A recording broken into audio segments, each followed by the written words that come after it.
السلام علیکم ورحمۃ اللہ وبرکاتہ۔ میرا نام مریم مشتاق ہے اور میں مدرسہ تعلیم القرآن کی طالب علم ہوں۔ آج ہمارے ساتھ موجود ہیں خواہر نادیہ فاروق۔ جی خواہر، السلام علیکم ورحمۃ اللہ وبرکاتہ۔ وعلیکم السلام ورحمۃ اللہ وبرکاتہ۔ میرا آپ سے سب سے پہلا سوال یہ ہے کہ نماز کیسے انسان کی شناخت کرواتی ہے؟ جی، آپ نے بہت ضروری سوال کیا کہ نماز کیسے انسان کو خود شناسی کرواتی ہے۔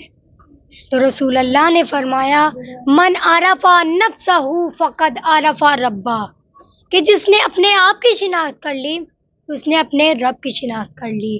جس نے اپنے آپ کی معرفت کر لی اس نے اپنے رب کی معرفت کر لی۔ جس نے اپنے آپ کو پہچان لیا اس نے اپنے رب کو پہچان لیا۔ تو دیکھیں، رسول خدا صلی اللہ علیہ وآلہ وسلم نے فرمایا، من عرف نفسہ فقد عرف ربہ، کہ جس نے اپنی شناخت کر لی اس نے اپنے رب کی شناخت کر لی۔ جس نے اپنے آپ کو پہچان لیا اس نے اپنے رب کو پہچان لیا۔ اب میرا آپ سے سوال یہ ہے کہ نماز کیسے انسان شناسی کرواتی ہے؟ تو جب کوئی نماز پڑھتا ہے تو نماز اسے تقاضا کرتی ہے کہ وہ اپنے ہاتھوں کو بلند کر کے کہے اللہ اکبر۔ تو یہ ہاتھوں کا بلند کرنا، یہ ہاتھوں کا اوپر کرنا، یہ رفع یدین کرنا، پھر کہنا اللہ اکبر، یہ کوئی بھی رسم نہیں ہے، یہ کوئی بھی عادت نہیں ہے، یہ کوئی بھی روٹین نہیں ہے، بلکہ نماز کا پیغام نمازی کے لیے ہے۔ یہ ایک میسیج ہے کہ وہ اپنے ہاتھوں کو بلند کر کے کہے اللہ اکبر۔ دراصل میں انسان یہ کہتا ہے کہ اے معبود، میں نے اپنے ہاتھ ہر شے سے اٹھا لیے ہیں، میں کسی بھی چیز کا مالک نہیں ہوں، کوئی بھی چیز میری نہیں ہے۔ اگر کوئی مالک ہے تو وہ تیری ذات ہے، اگر کوئی خالق ہے تو وہ تیری ذات ہے، اگر کوئی اکبر ہے تو وہ تیری ذات ہے، اگر کوئی اللہ ہے تو وہ تیری ذات ہے، میں کچھ بھی نہیں ہوں۔ اور یہ وہی موقع ہے کہ جس کی تعلیم امیر المومنین مطلوب کل طالب غالب علی کل غالب نے دی۔ دعائے کمیل میں فرماتے ہیں، انا عبدک الضعیف الذلیل الحقیر المسکین۔ انا عبدک، اے معبود میں عبد ہوں، الضعیف میں ضعیف ہوں، الذلیل میں ذلیل ہوں، الحقیر میں حقیر ہوں، المسکین میں مسکین ہوں۔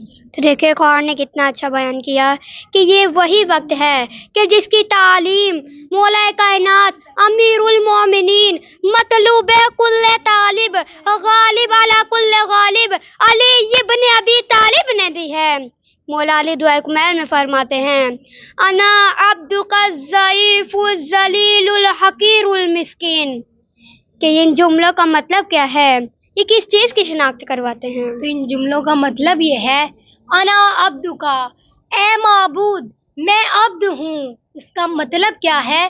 میں معبود نہیں ہوں، اگر کوئی معبود ہے تو وہ تیری ذات ہے۔ الضعیف ہوں، میں ضعیف ہوں۔ اس کا مطلب کیا ہے؟ میں ضعیف ہوں، میں قوی نہیں ہوں، میرے پاس طاقت نہیں ہے، جو قوی ہے وہ تیری ذات ہے۔ الذلیل، میں ذلیل ہوں۔ اس کا مطلب کیا ہے؟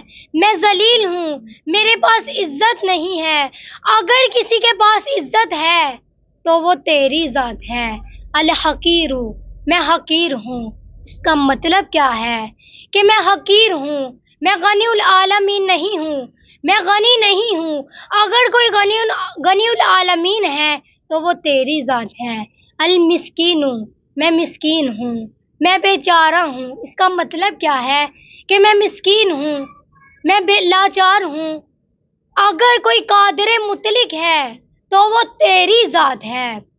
تو یہ ہاتھوں کا اٹھانا انسان کو اس کی حیثیت بتاتا ہے، انسان کو اس کی شناخت کرواتا ہے۔ سب سے بڑی اور مشکل یہ ہے کہ جب انسان اس دنیا میں آتا ہے وہ اپنا مقصد ہی بھول جاتا ہے۔ وہ نہیں جانتا کہ میں کون ہوں، اور کیا ہوں.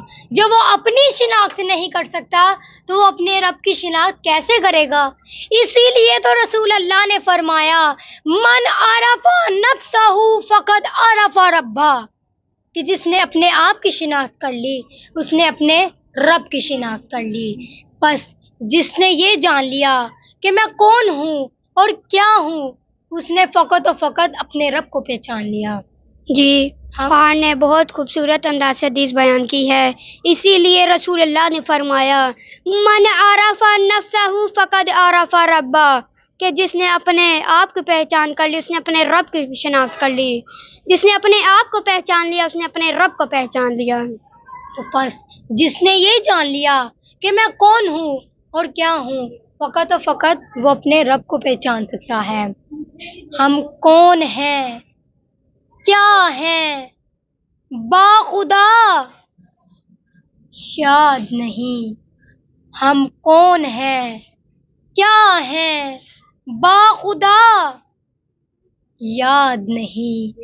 اپنے اسلاف کی کوئی بھی ادا یاد نہیں. ہاں گر ہے یاد تو کافر کے ترانے ہیں بس. ہاں گر ہے یاد تو کافر کے ترانے ہیں بس. ہے نہیں یاد تو مسجد کی صدا یاد نہیں. بنتے حوا کو نچاتے ہیں سرے محفل میں ہم. بنتے حوا کو نچاتے ہیں سرے محفل میں ہم. کتنے سنگ دل ہیں کہ رسم حیا یاد نہیں. آج اپنی ذلت کا سبب یہی ہے شاید. آج اپنی ذلت کا سبب یہی ہے شاید. سب کچھ ہے یاد مگر صرف خدا یاد نہیں. اسی لیے رسول اللہ نے فرمایا من عرف نفسہ فقد عرف ربہ، کہ جس نے اپنے آپ کو پہچان لیا اس نے اپنے رب کو پہچان لیا. ہم کون ہیں، کیا ہیں، باخدا یاد نہیں. ہم کون ہیں، کیا ہیں، باخدا یاد نہیں. اپنے اسلاف کی کوئی بھی ادا یاد نہیں. اب جب ہم دنیا میں آتے ہیں تو اپنا مقصد بھول جاتے ہیں، خدا کو بھول جاتے ہیں. آج اپنی ذلت کا سبب یہی ہے شاید. آج اپنی ذلت کا سبب یہی ہے شاید. سب کچھ یاد ہے مگر صرف خدا یاد نہیں. اسی کے ساتھ ہمارے مختصر سے پروگرام کا اختتام ہوتا ہے. اگر اللہ تعالیٰ نے توفیق دی تو ہم اگلے پروگرام پر ڈسکس کریں گے. تب تک کے لیے اللہ حافظ.